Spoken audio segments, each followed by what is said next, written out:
When you feel like you don't have enough, remember the widow whose little never ran out. Tonight's bedtime story is about a weary mother, a tiny flask of oil, and a miracle that happened quietly behind a closed door. In a small village beneath quiet stars, there lived a widow who carried more worry than sleep. Her cupboards were nearly empty. Her heart felt heavy, and all she had left was one small flask of oil, just enough for a lamp, not enough for tomorrow. One night, she whispered into the stillness, "Lord, I don't know what to do." And heaven heard her. The prophet Elisha came with instructions that seemed unusual.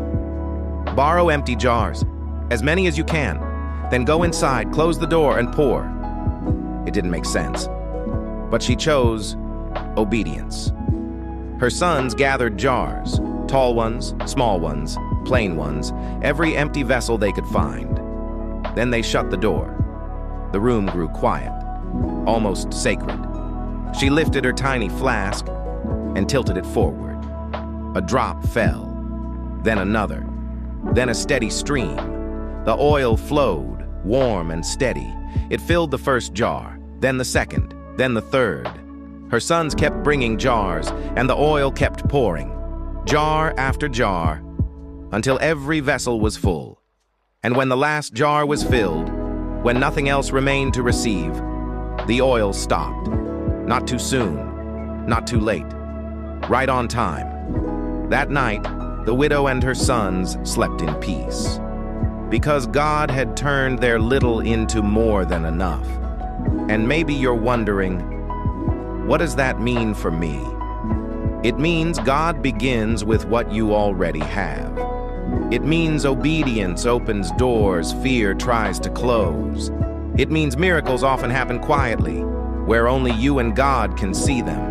And it means this: He can do more with your little than you imagine. Go, sell the oil and pay your debts. You and your sons can live on what is left. 2 Kings 4:7. In the name of the Father, the Son, and the Holy Spirit. Lord, as we rest tonight, teach us to trust you with what we have.